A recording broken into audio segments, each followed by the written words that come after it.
सभी को जय श्री कृष्ण, जय लक्ष्मीनारायण, जय सनातन धर्म। आज एकादशी के महत्व को समझते हैं। क्या है एकादशी और क्यों इस दिन अनाज खाना वर्जित है। तो एकादशी यानी हमारी तिथि के अनुसार 11वां दिन होता है और इस दिन अनाज खाना वर्जित बताया गया है। यहाँ तक कि अगर आप निर्जला एकादशी करते हो तो अति लाभदायी फलदायी होता है। क्यों है ऐसा, तो आइए इसे समझते हैं। हम सभी एकादशी तो करते हैं, परंतु इनके पीछे आध्यात्मिक या वैज्ञानिक कारण नहीं पता है। तो आइए आज एकादशी के महत्व को समझते हैं। आध्यात्मिकता की बात करें तो एकादशी हर वैष्णव को करनी चाहिए, क्योंकि विष्णु नारायण को एकादशी प्रिय है।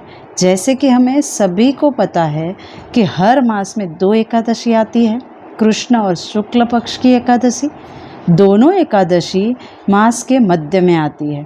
इस दिन हमारे ब्रह्मांड के पंच तत्व में से अग्नि तत्व एक्टिव होता है और हमारे सूक्ष्म शरीर की 3 नाड़ियाँ जो चंद्र नाड़ी, सूर्य नाड़ी और सुषुम्ना नाड़ी, इनमें से सूर्य नाड़ी अग्नि को दर्शाती है और हमारा खाना अग्नि के कारण ही पचता है। तो इस दिन खाना जल ना खाने से हमारी सूर्य नाड़ी सक्रिय होती है और ब्रह्मांड के अग्नि तत्व से अलाइन होता है। ऐसा करने से हमारा अग्नि तत्व स्ट्रांग होता है और हमारी पाचन तंत्र भी सही से काम करता है। और दूसरे तरीके से इसे समझे तो इस दिन हमारे पाचन तंत्र को भी आराम मिलता है और इसके कारण उसकी शुद्धि होती है। और भगवत गीता में भगवान ने कहा है कि यदि सुख शांति चाहते हो तो मेरे लिए व्रत करो। और भगवान श्री कृष्ण भगवान श्री विष्णु के अवतार है और भगवान श्री हरि विष्णु इस सारे विश्व के संचालन करता है और पृथ्वी यानी कि भूदेवी उनकी सहचर्या है।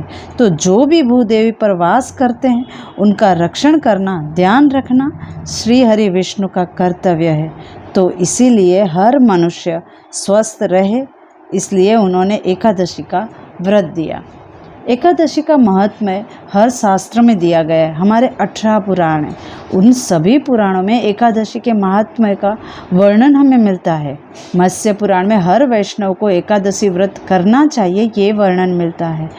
इतना ही नहीं, अग्नि पुराण, स्कंद पुराण, ब्रह्मवैवर्त पुराण, गरुड़ पुराण, विष्णु पुराण और भविष्य पुराण, पद्म पुराण और महाभारत, इन सभी शास्त्रों में एकादशी का महात्म्य बताया गया है। अब इस दिन अनाज क्यों नहीं खाना चाहिए, खासकर चावल को, तो इसका प्रमाण विष्णु पुराण में एक कथा के स्वरूप में बताया गया है। कथा कुछ इस प्रकार से है कि ब्रह्मा जी के पसीने से एक राक्षस की उत्पत्ति होती है। उस राक्षस का वध करने के लिए एक देवी का प्रादुर्भाव होता है।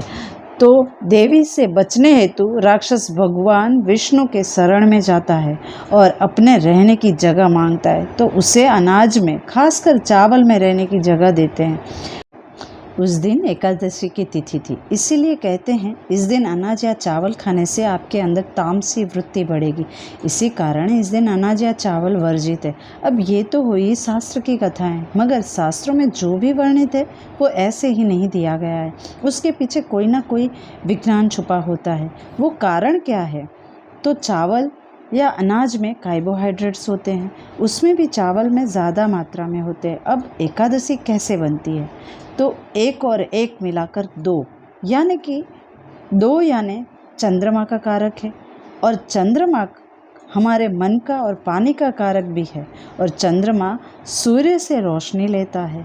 अब 1 यानी सूर्य का कारक और चावल भी चंद्रमा को रिप्रेजेंट करते हैं और चावल में पानी की मात्रा भी ज़्यादा होती है और हमें इस दिन हमारे जठराग्नि की अग्नि को मजबूत करना होता है।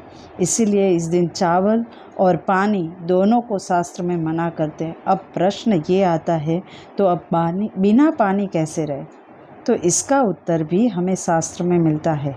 चंद्रमा पानी का कारक है और हमारे शरीर में 72% पानी होता है और चंद्रमा के कारण पानी का प्रमाण बढ़ जाता है। और जब आप इस दिन निर्जला रहते हो तो आपको पानी की कमी महसूस ही नहीं होती है और आपके शरीर की रोग प्रतिकारक शक्ति बढ़ जाती है। और फिर भी अगर आप बिना पानी नहीं रह सकते तो आप सूर्यास्त के बाद पानी पी सकते हैं। क्योंकि तभी आप चंद्र नाड़ी आपकी सक्रिय होती है। अब एकादशी मास में 2 और साल में 24 आती है। सभी एकादशी का महत्व अलग अलग दिया गया है शास्त्रों में। तो आशा करती हूँ एकादशी की सारी जानकारी आपको सभी को उपयुक्त हुई होगी। धन्यवाद। अस्तु।